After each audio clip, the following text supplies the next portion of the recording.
Next chapter लिखो work power energy.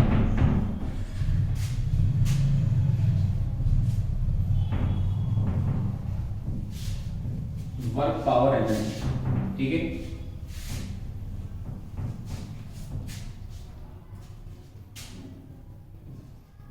Work energy and power.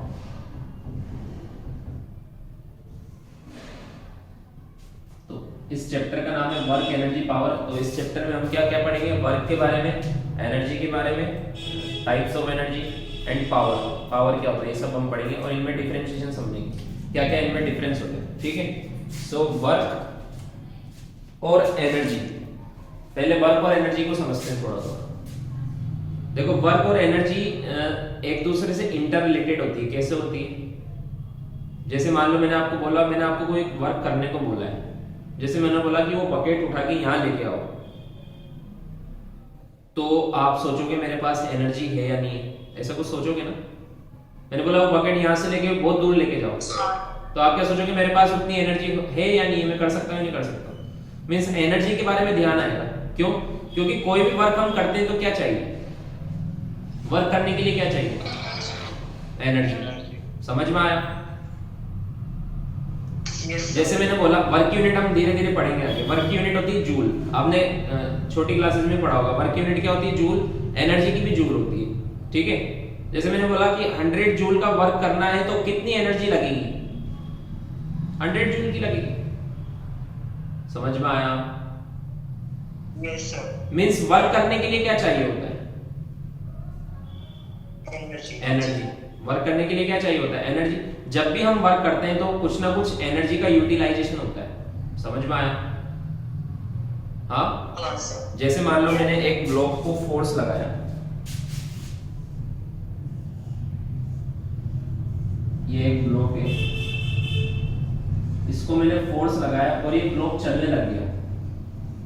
मान लो block v की speed से चलने लग गया, मूव कर रहा है v की स्पीड से। पहले ये ब्लॉक रेस्ट पर था, मतलब इसके पास कोई एनर्जी थी क्या? नहीं थी। अब ये चलने लग गया, मतलब इसके पास कोई एनर्जी आ गई। आई है कि नहीं आई है? मतलब अगर ब्लॉक की बात करें तो ब्लॉक की एनर्जी उतनी की उतनी है, या कम हो गई या बढ़ गई? बढ़ गई। ब्लॉक की एनर्जी बढ़ गई ना। किसने बढ़ाई है? जिसने फोर्स लगाया उसने। समझ में आया? जैसे मैंने इस ब्लॉक को धक्का मारा तो वो ब्लॉक चलने लग गया, तो उसमें एनर्जी आ गई। तो मुझे बताओ क्या हम एनर्जी को क्रिएट कर सकते हैं क्या? क्या इस ब्लॉक ने एनर्जी को क्रिएट की क्या? नहीं। क्या मैंने एनर्जी को क्रिएट किया? मैंने इसमें एनर्जी दी तो मैंने कहीं से क्रिएट करके दी है क्या? एनर्जी को क्रिएट नहीं कर सकते हम। Energy can not be created nor be destroyed. Energy को ओनली ट्रांसफर कर सकते हैं। मैंने क्या किया कि ब्लॉक जो रेस्ट पर था उसके पास कोई एनर्जी नहीं थी, अब वो चलने लग गया, मतलब उसमें एनर्जी आ गई। तो वो एनर्जी मैंने क्रिएट नहीं की, वो मैंने ट्रांसफर की है मेरे पास से। हमारे अंदर भी तो एनर्जी होती है कि नहीं होती? जैसे मान लो सुबह से शाम तक आप रनिंग और इधर उधर ऊपर चढ़ते रहो, थक जाते हो? थकते हो नहीं थकते हो? मतलब आपकी एनर्जी लूज होती है। जब भी हम कोई वर्क करते हैं तो हमारी एनर्जी, बॉडी की एनर्जी कम होती जाती है। उस एनर्जी से तो वर्क करते हैं हम। समझ में आया? तो जैसे मान लो मैंने इसको फोर्स लगा के इसकी एनर्जी मैंने कैलकुलेट की। इसके पास जो एनर्जी है उसका फॉर्मूला है हाफ mv²। सुना होगा आपने, काइनेटिक एनर्जी बोलते हैं इसको। समझ में आया? तो ये मैंने कैलकुलेट की है 100 जूल आई। तो ये क्रिएट होना ये कहीं से, ये कहीं से क्रिएट हुई है क्या? ये मैंने दी है इसको। मेरे अंदर की 100 जूल की एनर्जी कम हो गई और इसके अंदर बढ़ गई। टोटल एनर्जी तो कांस्टेंट ही रहती है। समझ में आया? Yes sir. तो यहां पर किस चीज का ट्रांसफर हुआ है? एनर्जी का।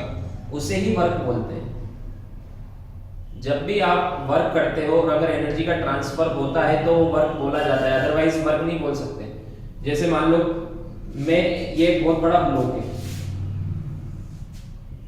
बहुत हेवी, इस पे भी मैंने सेम फोर्स लगाया, सुबह से शाम तक मैं इस पे फोर्स लगा रहा हूं, बट ये रेस्ट पर ही है। सुबह से शाम तक मैं इस पे फोर्स लगाया जा रहा हूं, बट ये रेस्ट पर ही है। बताओ कोई इस ब्लॉक के अंदर कोई एनर्जी का ट्रांसफर हुआ क्या? No sir. कोई एनर्जी का ट्रांसफर हुआ तो बताओ इस मैन का वर्क डन कितना हुआ? 0 जी, 0। समझ में आया? वर्क कब माना जाता है? जब कुछ एनर्जी का ट्रांसफर हो। वर्क कब माना जाता है? जब एनर्जी, और एनर्जी का ट्रांसफर कब होगा? जब ये चलने लग जाएगा, मींस जब कुछ डिस्प्लेसमेंट होगा। आपने छोटी क्लासेस में पढ़ा होगा, वर्क तभी बोला जाता है जब हम फोर्स लगाएं और उससे डिस्प्लेसमेंट हो। ऐसा पढ़ा होगा ना आपने? अगर डिस्प्लेसमेंट नहीं हो रहा है तो वर्क जीरो है। समझ में आया?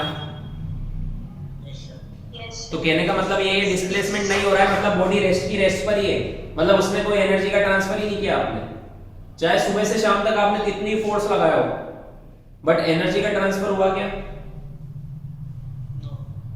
No sir. समझ में आया? सो वर्क भी जीरो। ठीक है, इसमें एनर्जी का ट्रांसफर 100 जूल का हुआ तो वर्क 100 जूल, एनर्जी का ट्रांसफर 200 जूल तो वर्क भी 200 जूल, इसमें एनर्जी का ट्रांसफर जीरो तो वर्क जीरो। तो अब ये डाउट आया होगा कि सर एनर्जी का ट्रांसफर भले ही नहीं हुआ बट ये तो थक गया, तो इसकी एनर्जी तो कम हो गई, तो वो एनर्जी कहां चली गई? फिर वो वर्क जीरो, वर्क तो जीरो है। समझ में आया? वर्क कब माना जाता? कि जब मैं मेरी एनर्जी इसको देता ब्लॉक को, बट मैंने एनर्जी इसको दी क्या? बट मैं तो वो एनर्जी कहां गई? वो एनर्जी लॉस हो गई। लॉस एनर्जी से कभी भी वर्क कैलकुलेट नहीं करते, वो किसी काम ही नहीं आई, तो क्या वर्क हुआ? कुछ भी वर्क नहीं हुआ। समझ में आया? वर्क होता है ट्रांसफर ऑफ एनर्जी में। एग्जांपल देखा जाए, मतलब हम लोग जो दीवार को लगाते हैं वो फोर्स ना, मतलब हाँ, जैसे दीवार को मैं फोर्स लगा रहा हूँ, मैं 10 साल तक भी फोर्स लगाऊंगा तो भी दीवार नहीं चलेगी, चलेगी क्या? बट मेरी एनर्जी तो कम हो गई, बट वो इस वॉल को मिली क्या? मैंने इस वॉल की एनर्जी बढ़ा दी क्या? ये तो रेस्ट पर ही, इसकी एनर्जी जीरो है, उतनी की उतनी है।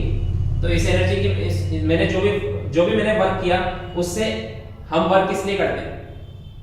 एनर्जी ट्रांसफर करने के लिए। समझ में आया? तो मैं इस पे वर्क कर रहा हूं बट ये वहीं के वहीं है, इसकी कोई एनर्जी इंक्रीज ही नहीं हुई, तो बताओ मेरा वर्क हुआ क्या? नहीं हुआ।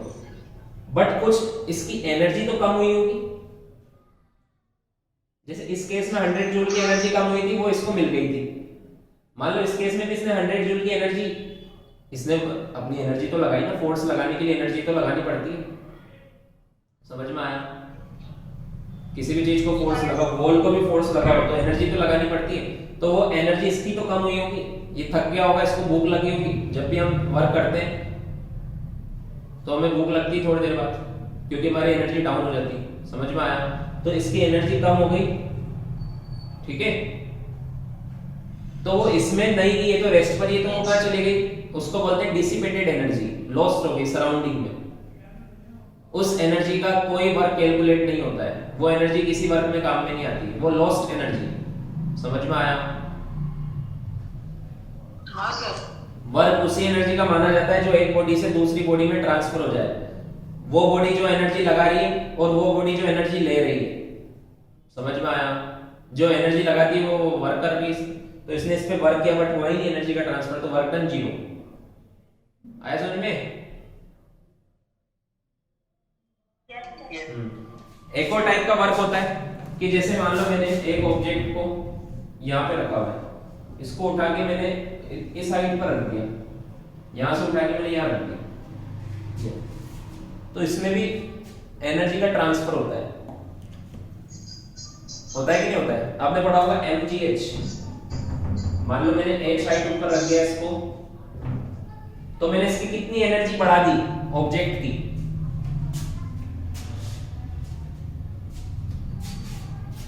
ये सब मैं फिर भी पढ़ाऊंगा बाद में mgh कैसे आया, बट तुमने पढ़ा तो होगा 9th क्लास में कभी ना कभी, पोटेंशियल एनर्जी हाँ सर। पढ़ा है ना? हाँ सर।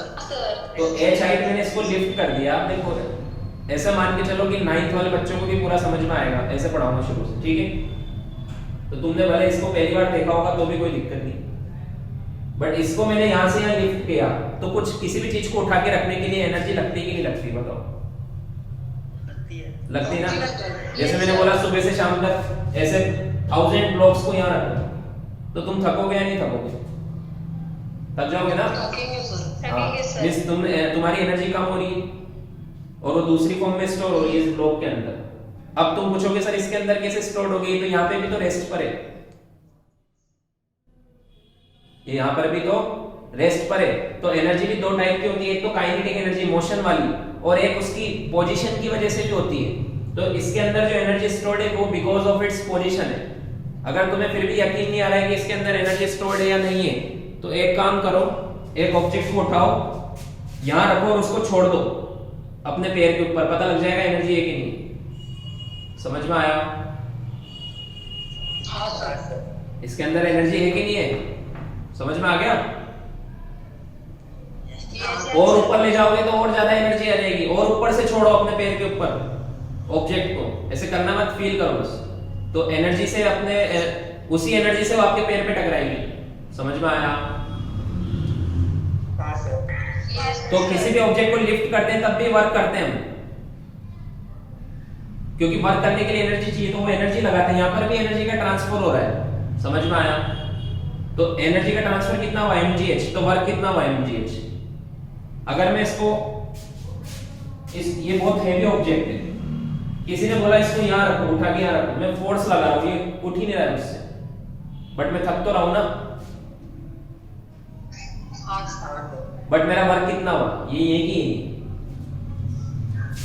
जीरो, क्योंकि ना तो मैंने इसको चलाया, ना तो इसको मूव कराया, ना इसको लिफ्ट किया, तो मेरा वर्क डन जीरो है, बट मैं फिर भी थक तो जाऊंगा। तो वो एनर्जी कहाँ गई, वो डिसिपेटेड हो गई, लॉस हो गई।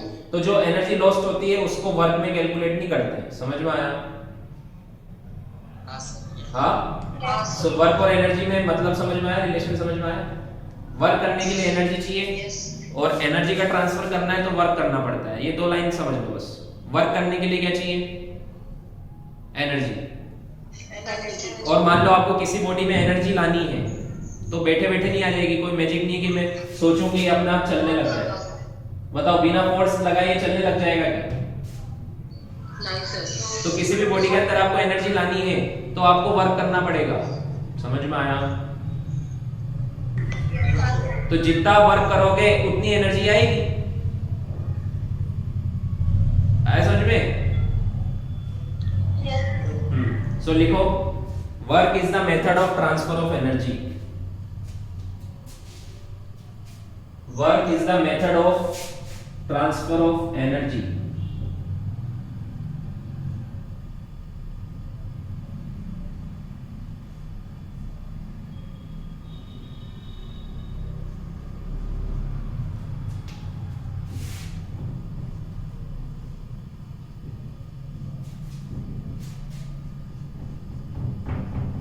Work is the method of transfer of energy from one body to another.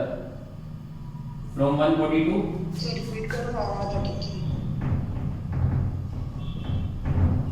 work is the method of transfer of energy from one body to other.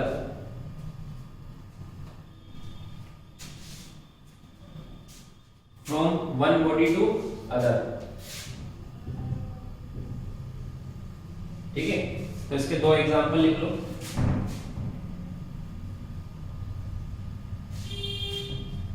First वाले एग्जांपल मैंने 100 joule का work किया,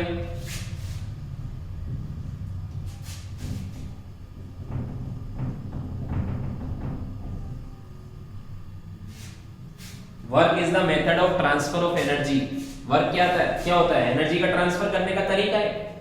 ये body को मुझे चलाना है तो वर्क करना पड़ेगा, है ना? समझ में आया?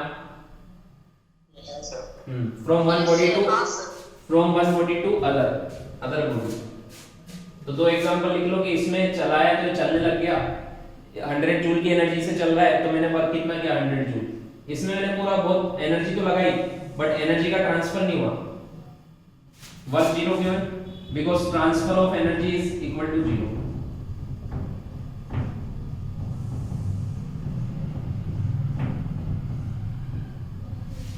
ठीक है, तो फिर आप पूछोगे एनर्जी कहां गई, तो वो भी लिख दिया मैंने, energy is lost to the surrounding. समझ में आया? उसे बोलते हैं डिसिपेटेड एनर्जी, जो वर्क के कैलकुलेशन में काम में नहीं आती।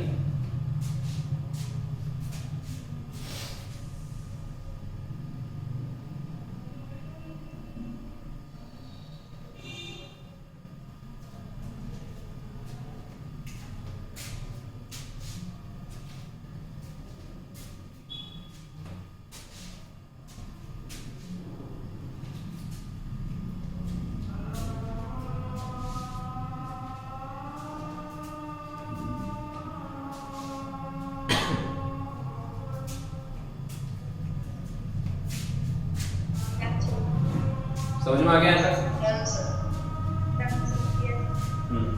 सो हमें कैसे पता लगेगा कि वर्क हुआ है? अगर एनर्जी ट्रांसफर हुई है तो वर्क हुआ है, अगर एनर्जी ट्रांसफर नहीं हुई तो वर्क नहीं हुआ है। हमें कैसे पता लगेगा कि एनर्जी ट्रांसफर हुई है मतलब वर्क हुआ है? अगर ऑब्जेक्ट चलने लग जाए, अब अगर ऑब्जेक्ट मूव करने लग जाए, जैसे लिफ्ट भी कर रहे हो तो ऊपर जा रहा है ना, मतलब उसमें एनर्जी आ गई। जैसे आपने किसी ऑब्जेक्ट को ऊपर थ्रो किया तो उसमें एनर्जी आ गई ना। समझ में आया? हाँ। सो नेक्स्ट लाइन में लिखो, work is said to be done, मतलब ऑब्जेक्ट चलने लग जाए, मतलब उसमें डिस्प्लेसमेंट आ जाए। अगर आपने फोर्स लगाया, वर्क ट्रांसफर करने के लिए क्या करना पड़ेगा? वर्क करने के लिए फोर्स तो लगाना ही पड़ेगा, अपने आप थोड़ा हो जाएगा खड़े खड़े। समझ में आया? तो अगर आपने फोर्स लगाया और उससे ऑब्जेक्ट में डिस्प्लेसमेंट हो जाए, then work is done. So work is said to be done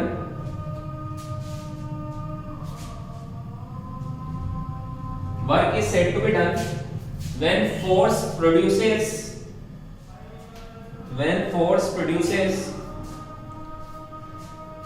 displacement in the object.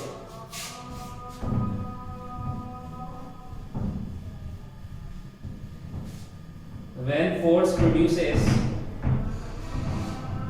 Displacement in the object, अगर ऑब्जेक्ट का डिस्प्लेसमेंट एक ऑब्जेक्ट को हाँ एक ऑब्जेक्ट को घुमा के वापस वही पॉइंट पे लेके आ गया तो उसमें वर्क नहीं होगा, जीरो होगा।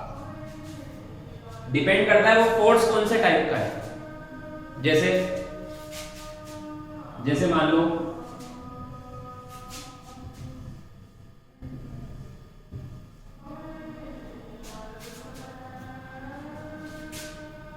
ये सब मैं बाद में भी डिस्कस करूंगा, बट थोड़ा बहुत अभी आइडिया देता हूं कि ये ब्लॉक है, ठीक है, ये ग्राउंड है। मैंने बोला इसको घुमा के लेके वापस खींच के लेके इसको वापस यही लेके आओ, तो ये चल रहा है। आपने इसमें एनर्जी लगाई कि नहीं लगाई? तो चल रहा है ना, तो आपने एनर्जी का ट्रांसफर किया तभी तो ये चल, उसी एनर्जी से तो चल रहा है। तो आपने जितनी भी एनर्जी लगाई होगी वो इसके अंदर गई होगी। समझ में आया? मुझे बताओ हम इससे एनर्जी क्यों लगाते हैं? Because of friction. ये बैग है, इसको मुझे खींच के लेके जाना है, तो कौन रोकेगा इसको? फ्रिक्शन। तो चाहे आप यहां से यहां ले जाओ या फिर पूरा एक राउंड लगा लो, फ्रिक्शन तो हमेशा ही रोकेगा। समझ में आया? तो ऐसा थोड़ा ना कि आपने पूरा एक राउंड लगाया तो हाफ राउंड में आपने एनर्जी लगाई और दूसरे हाफ राउंड में आपको फिर से एनर्जी मिल गई, ऐसा होता है? नो सर, एनर्जी थोड़ा ना मिलेगी आपको।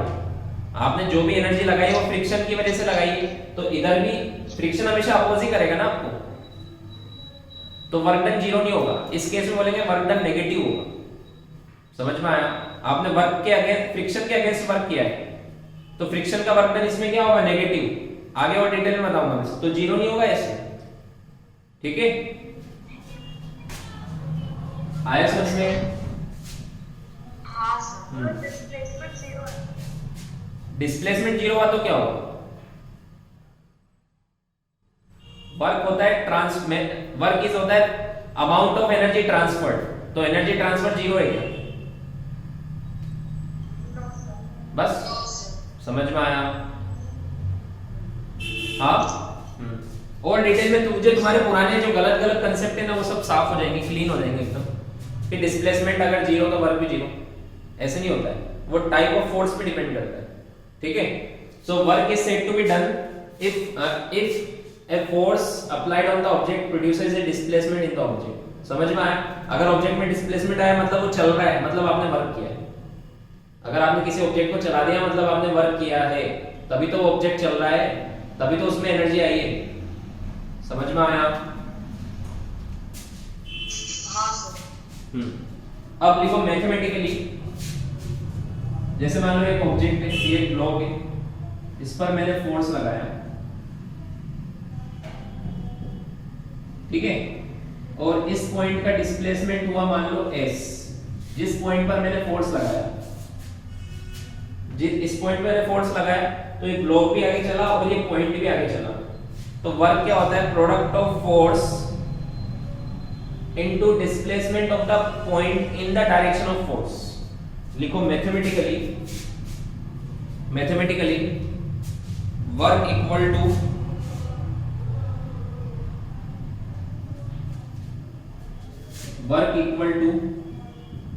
Force into point of application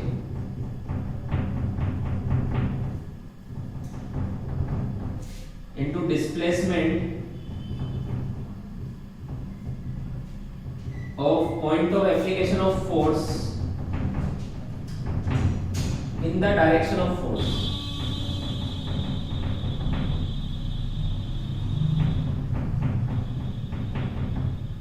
in the direction of force।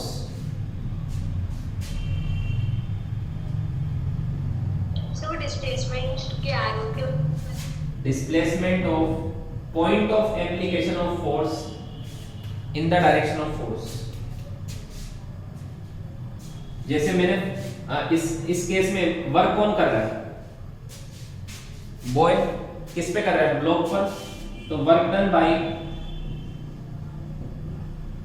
Boy on block कैसे निकालेंगे? वर्क का फॉर्मूला होता है फोर्स कितना लगाया? F। फोर्स कितना लगाया इसने? F into displacement of point of application. ये ब्लॉक यहां पर आ गया फोर्स लगाने के बाद, तो पॉइंट ऑफ एप्लीकेशन का डिस्प्लेसमेंट कितना हुआ? S। तो वर्क हुआ F इनटू S इस केस में। This is the work done by boy on the block. समझ में आया? Yes sir. अगर मैंने आपसे पूछा अमाउंट ऑफ एनर्जी ट्रांसफर्ड बताओ,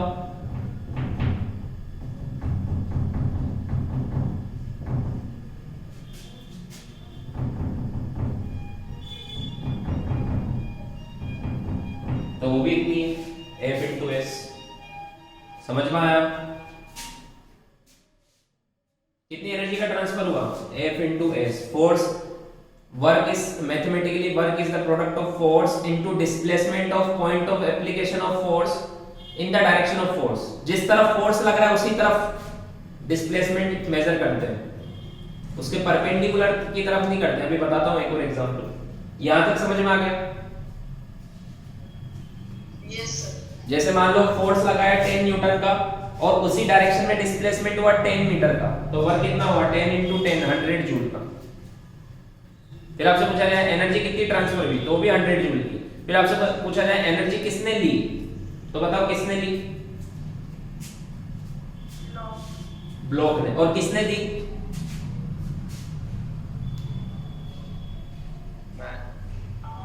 मैं या बॉय। तो बॉय के अंदर से 100 जूल की एनर्जी कम हो जाएगी और ब्लॉक के अंदर 100 जूल की एनर्जी बढ़ जाएगी। किस फॉर्म में? Kinetic energy. समझ में आया? टाइप ऑफ एनर्जी हम बाद में पढ़ेंगे। अच्छा, इसकी यूनिट क्या होगी? ऐसा यूनिट। फोर्स की क्या होती है? न्यूटन। हाँ, डिस्प्लेसमेंट की क्या होती है? मीटर। इसको बोलते हैं जूल। न्यूटन मीटर को बोलते हैं जूल, शॉर्ट में कैपिटल J। समझ में आया? सी की यूनिट टाइम पर सेंटीमीटर। फोर्स की होती है डाइन, डिस्प्लेसमेंट की होती है सेंटीमीटर। समझ में आया? तो ये होती है अर्क। इनके बीच में रिलेशन क्या होता है, मुझे अगर इनके बीच में रिलेशन बताना है तो 1 जूल इज इक्वल टू होता है 1 न्यूटन मीटर, है ना। 1 न्यूटन में कितने टाइम होते हैं? सर वो ERG लिखा है आपने? हाँ ERG अर्क। 1 न्यूटन में कितने टाइम होते हैं? 10⁵ और 1 मीटर में कितने सेंटीमीटर होते हैं? 100। तो ये कितना बन जाएगा? 10⁵ डाइन इंटू सेंटीमीटर। इसको क्या बोलते हैं? डाइन इंटू सेंटीमीटर को क्या बोलते हैं? अर्क। सॉरी 10⁻⁷ बन गया। तो 1 जूल इज इक्वल टू कितना होता है? 10⁻⁷ ये याद रखना। 1 जूल इज इक्वल टू होता है 10⁻⁷ अर्क।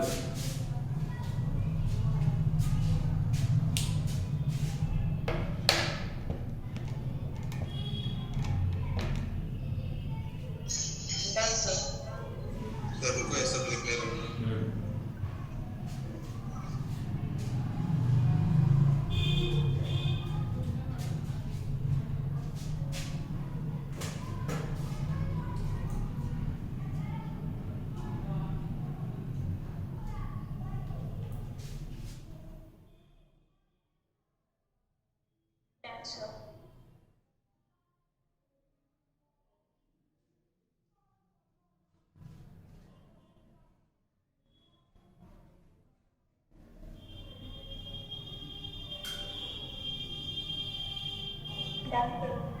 डन। हटा दो।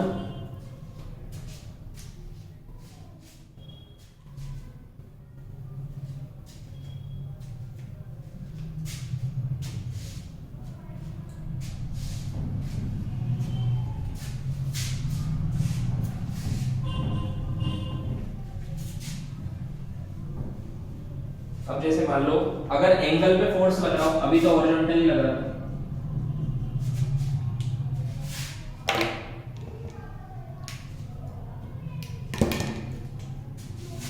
जैसे एक ब्लॉक है, इस पे फोर्स ऐसे लग रहा है, ऐसे खींच रहे हैं इसको, ऐसे एंगल पे, थीटा एंगल पे, और मान लो इसका डिस्प्लेसमेंट इधर ही हुआ, एस डिस्प्लेसमेंट हो गया इसका। इस ब्लॉक का डिस्प्लेसमेंट कितना हो गया? एस। मतलब यहां से यहां तक इसका डिस्प्लेसमेंट इधर ही हो रहा है, मतलब डिस्प्लेसमेंट हुआ एस। तो वर्क कैसे निकालेंगे? अब क्या करेंगे हम? ये इंक्लाइंड फोर्सेस के कंपोनेंट लेंगे। एक तो लेंगे along the direction of motion, और एक लेंगे perpendicular to the direction of motion. तो along the direction of motion इसका कंपोनेंट कितना आएगा? F cos थीटा, और परपेंडिकुलर वाला कितना आएगा? F sin theta. समझ में आया? अब मुझे बताओ, इस ब्लॉक में एनर्जी ट्रांसफर्ड कौन से फोर्स ने की? मतलब इस ब्लॉक को चलाया कौन से फोर्स ने? F cos थीटा ने या F sin थीटा ने? किसने चलाया इसको? F cos theta. तो वर्क भी किसने किया? F cos थीटा ने या फिर F sin थीटा ने? कौन से फोर्स ने किया? F cos थीटा ने। समझ में आया? तो इस फोर्स का वर्क डन क्या होगा? वर्क डन क्या होगा? Work F cos theta active है। F cos थीटा, इस वाले फोर्स को, इसका तो वर्क डन 0 हो जाएगा। इसका वर्क डन क्या है? 0। अब जब आप किसी भी फोर्स को कंपोनेंट ले लेते हो तो उसको देखने की जरूरत नहीं है। इस फोर्स को देखने की जरूरत है क्या? जब आपने कंपोनेंट ले लिए तो नो। तो कंफ्यूज मत होना, ठीक है। सो इसका वर्क डन 0 हो गया, बट इसका तो है ना, इसने तो वर्क डन इसको चलाया इस ब्लॉक को। तो वर्क डन क्या होता है? Force into displacement. फोर्स कौन सा लेंगे? जिस फोर्स की वजह से वर्क हुआ। समझ में आया? तो F cos theta into displacement, तो वर्क क्या आ जाएगा? F s cos theta.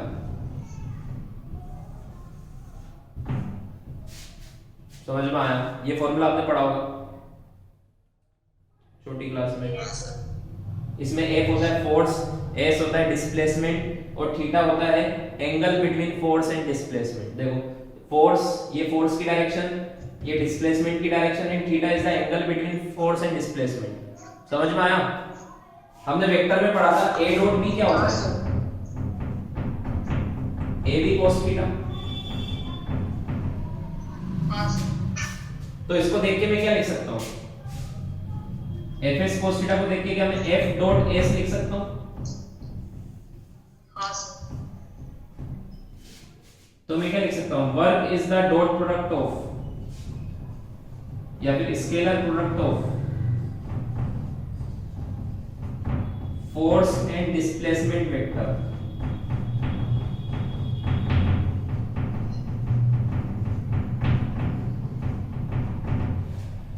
समझ में आया?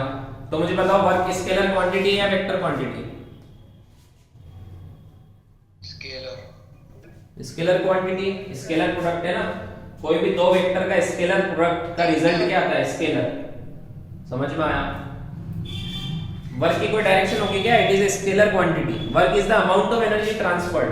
तो एनर्जी ट्रांसफर किसी एक डायरेक्शन में थोड़ा ना होती है कि इस डायरेक्शन में एनर्जी ट्रांसफर हो रही है। एनर्जी ट्रांसफर की कोई डायरेक्शन नहीं होती है। समझ में आया? हाँ सर। सर इस ऑब्जेक्ट को इंक्लाइंड एंगल पे पुश किया होता तो क्या होता वर्क? किस एंगल पे? कोई भी इंक्लाइंड एंगल पे थीटा पे मतलब लिफ्ट किया होता तो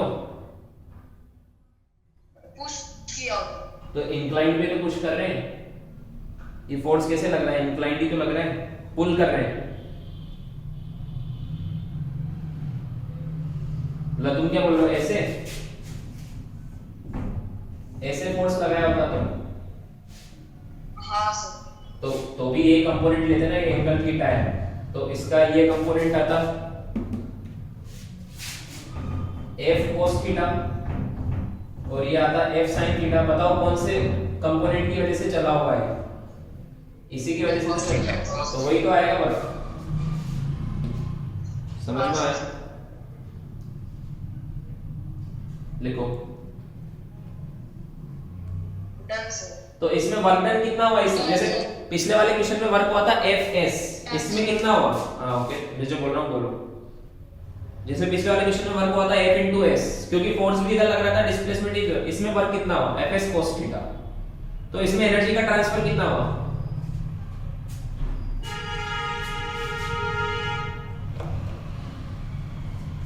ये हुआ ना, W is amount of energy transferred. वही होगा सर। अरे भूलो मत, वर्क क्या होता है, अमाउंट ऑफ एनर्जी ट्रांसफर्ड। ये भूलना नहीं है। किसने एनर्जी को दिया, एनर्जी किसने दिया, जिसने फोर्स लगाया। और एनर्जी किसने ली, ब्लॉक। समझ में आया? आगे समझ में? Yes sir. तो मुझे बताओ वर्क क्या नेगेटिव, वर्क जीरो हो सकता है क्या? हाँ सर। अगर ये थीटा 90 डिग्री हो जाए, जैसे मान लो एक ब्लॉक पर फोर्स तो ऐसे लग रहा है बट ये चल ऐसे रहा है, फोर्स ऐसे और डिस्प्लेसमेंट ऐसे, तो एंगल 90 डिग्री, तो इस फोर्स का वर्क डन क्या होगा, जीरो। इसका जीरो है ना, जैसे इस फोर्स का वर्क डन। हाँ सर। तो मुझे बताओ वर्क डन नेगेटिव हो सकता है क्या? नहीं। क्यों नहीं हो सकता? cos थीटा की वैल्यू नेगेटिव नहीं होती इसका है। नेगेटिव नहीं हो सकता हाँ सर, स्केलर क्वांटिटी है ना पर। तो क्या होगा? सर पर उसमें तो डायरेक्शन थोड़ी ना हो। ऐसा जरूरी थोड़ा ना, कोई स्केलर डायरेक्शन की वजह से नेगेटिव थोड़ा ना होता है। एक साइन कन्वेंशन भी चीज होती है कि पॉजिटिव का मतलब ये है, नेगेटिव का मतलब ये है। समझ में आया क्या? ये cos थीटा की वैल्यू नेगेटिव नहीं हो सकती क्या? हाँ सर, हो सकती है। अगर थीटा 90 डिग्री से ज्यादा हो तो वर्क डन नेगेटिव हो जाएगा। नेगेटिव वर्क का मतलब है एनर्जी सप्लाई नहीं की, एनर्जी ली है। समझ में आया? हाँ सर। पॉजिटिव वर्क का मतलब होता है एनर्जी का देना। जिसने भी, जैसे बॉय ने पॉजिटिव वर्क किया तो उसने एनर्जी दे दी। नेगेटिव वर्क का मतलब होता है एनर्जी का लेना। बस ये मीनिंग याद रखो। ऐसे में सोचो स्केलर है तो नेगेटिव नहीं हो सकता। नेगेटिव का मीनिंग समझो। नेगेटिव वर्क का मतलब क्या है?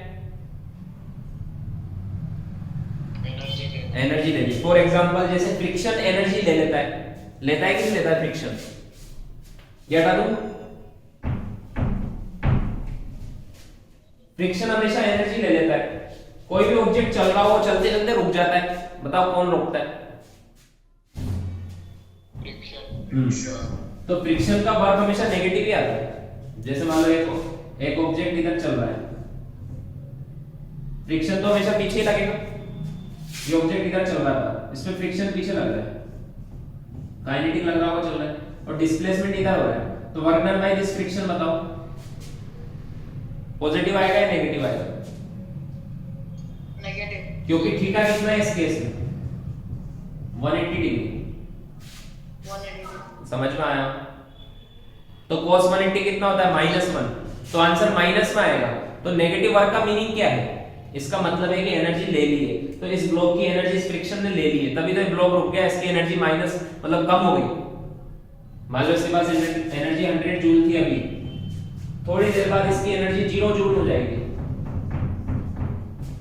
तो फ्रिक्शन ने कितना वर्क किया? -100 जूल का। समझ में आया? Yes sir. एनर्जी बढ़ गई मतलब पॉजिटिव वर्क, एनर्जी कम हो गई मतलब नेगेटिव वर्क। आया समझ में? Yes sir. तो फ्रिक्शन ने वर्क कितना किया? इसकी एनर्जी कितने से कम कर दी? 100 से। एनर्जी ले ली, कितनी ली? 100 जूल। तो उसको वर्क को हम +100 नहीं बोलेंगे, -100 बोलेंगे, वरना डिफरेंस क्या रहेगा? कैसे समझ में आएगा तुमको कि एनर्जी दी या ली? आया समझ में? जैसे मान लो किसी मैन ने इसको पुश कर दिया और इसकी एनर्जी 100 जूल से 200 जूल कर दी, तो work done by this man तो 100 जूल आएगा। तो इसको हम प्लस में लिखेंगे। समझ में आया? और यहाँ पे वर्क डन बाय फ्रिक्शन, अगर मैं इसको भी प्लस में लिख दूं तो फिर तुम्हें कैसे पता लगेगा इन दोनों के बीच में डिफरेंस? आया समझ में? हाँ सर। तो यहाँ पे क्या लिखूंगा? माइनस, क्योंकि ये एनर्जी दे नहीं रहा है। जो एनर्जी लेता है उसका वर्क डन नेगेटिव होता है, और जो एनर्जी देता है उसका वर्क डन पॉजिटिव। तो इसने +100 जूल का वर्क किया, मतलब इसने एनर्जी बढ़ाई, इसलिए इसकी एनर्जी जो 100 जूल थी वो कितनी हो गई? 200। इसने नेगेटिव वर्क किया -100 का, मतलब इसने एनर्जी ले ली, तो इसकी जो एनर्जी 100 जूल थी वो हो गई 0 जूल। समझ में आया? Yes sir. तो जो एनर्जी को ले लेते हैं उनका वर्क डन होता है नेगेटिव। अब एनर्जी को लेना है तो बताओ फोर्स कैसे लगेगा? 90 से ज्यादा डिग्री पे लगेगा। हाँ सर। 90 से कम पे लगा दोगे तो एनर्जी बढ़ जाएगी। अगर ये इधर चल रहा है, मैं फोर्स इस लाइन के इधर लगा दूं तो इसकी एनर्जी तो बढ़ जाएगी ना। Yes sir. और फोर्स इधर लगा दूं तो ये रुकने लग जाएगा। समझ में आया? हाँ सर। एनर्जी कम हो जाएगी। मतलब थीटा अगर 90 डिग्री से ज्यादा है तो एनर्जी कम हो जाती है, वर्क डन नेगेटिव बोलते हैं उसको। फॉर्मूला भी तो यही बोल रहा है, फॉर्मूले के हिसाब से भी तो यही आया। देखो Fs cos थीटा, अगर ये थीटा 90 से ज्यादा है तो वर्क नेगेटिव आएगा। आएगा कि नहीं आएगा? आएगा सर। तो समझ में आया? नेगेटिव भी हो सकता है वर्क, और नेगेटिव वर्क का मीनिंग समझ में आया? हाँ सर। वर्क होता है एनर्जी का ट्रांसफर। अगर एनर्जी बढ़ रही है तो पॉजिटिव वर्क, एनर्जी कम हो रही है तो नेगेटिव वर्क। समझ में आया? हाँ सर। सो लिखो, नेक्स्ट लाइन में लिखो, work can be positive, 0 and negative also. Work can be positive, 0 and negative also.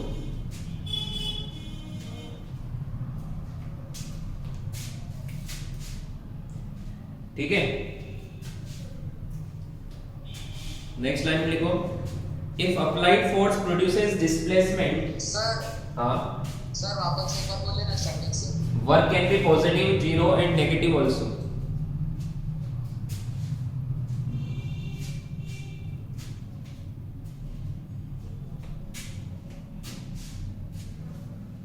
तो पॉजिटिव वर्क कब होगा कि आपने फोर्स लगाया ऐसे और फोर्स की डायरेक्शन में डिस्प्लेसमेंट हो गया, तो इसको बोलते हैं पॉजिटिव वर्क।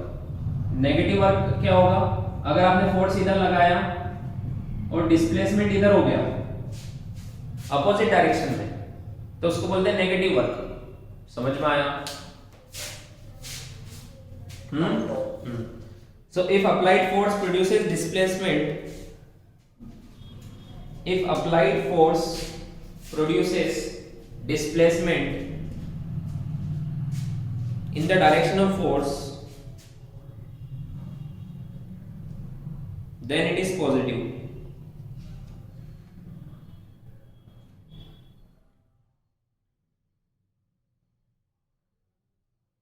एक बार रिपीट करो। If applied force produces displacement in the direction of force, then it is positive.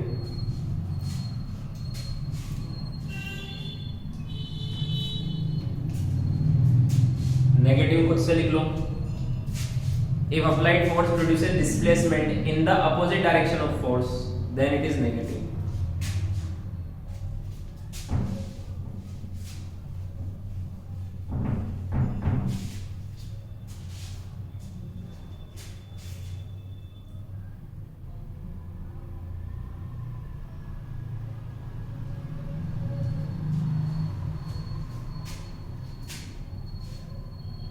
अब देखो एक एग्जांपल से समझते हैं पॉजिटिव नेगेटिव का। एक बार रिपीट करो ना, आपने क्या बोला? If applied force produces displacement in the direction of force, then it is positive work. और नेगेटिव इसका उल्टा खुद से लिखो। ठीक है, नेगेटिव में क्या लिखना है? If applied force produces displacement in the opposite direction of force, in the opposite direction of the force, then it is negative. Negative work. जैसे एक बॉय है,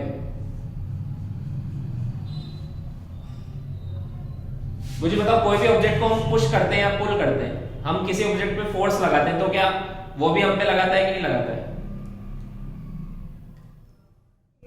हाँ सर, लगाता है ना? यस सर, लगाता है।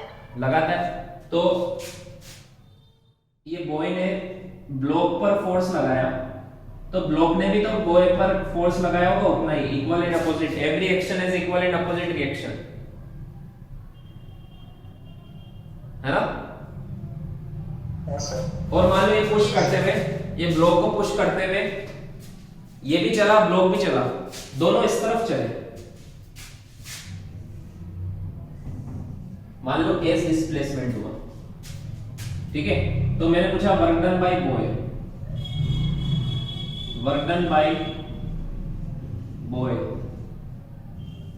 कितना आएगा? F इंटू एस प्लस में आएगा, क्योंकि जिस तरफ अप्लाइड फोर्स है उसी तरफ डिस्प्लेसमेंट है। समझ में आया? अब मैंने पूछा वर्क डन बाय ब्लॉक, पहले मैंने पूछा था work done by boy on block, है ना? अब मैंने पूछा work done by block, block भी तो वर्क कर रहा है ऑन बॉय, क्योंकि ब्लॉक ने भी तो फोर्स लगाया और किस पर? मेन पर, और मेन पर फोर्स लगा उधर, और मेन का डिस्प्लेसमेंट हुआ इधर। तो बताओ वर्क पॉजिटिव है नेगेटिव? नेगेटिव। नेगेटिव, क्योंकि एंगल है 180 डिग्री। बॉय ब्लॉक बॉय पर इधर फोर्स लगा रहा है और ब्लॉक इधर जा रहा है, तो एंगल कितना हुआ? 180 डिग्री। cos 180 कितना होता है? -1। तो वर्क कितना है? -Fs। ब्लॉक का वर्क डन आया नेगेटिव और बॉय का वर्क डन आया पॉजिटिव। इसी का तो मतलब है जो वर्क पॉजिटिव करता है वो सप्लाई करता है एनर्जी। पॉजिटिव वर्क मींस, मुझे बताओ एनर्जी सप्लाई किसने की? एनर्जी किसने सप्लाई की? बॉय ने, इसलिए इसका वर्क पॉजिटिव आया। मुझे बताओ एनर्जी किसने ली? ब्लॉक, इसलिए इसका वर्क नेगेटिव आया। कितनी energy Lee?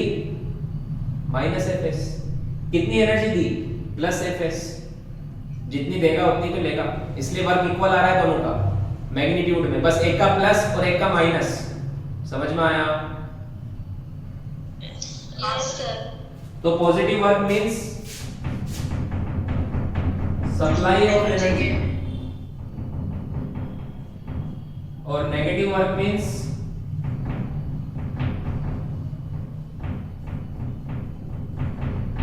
Gain of energy. क्या कंसेप्ट क्लियर हो रहे हैं?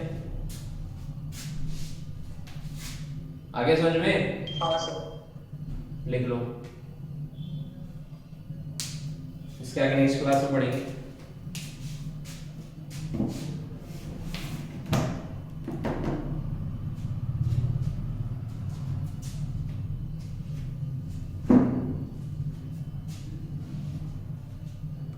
Done sir. डन, मिलते हैं नेक्स्ट क्लास में।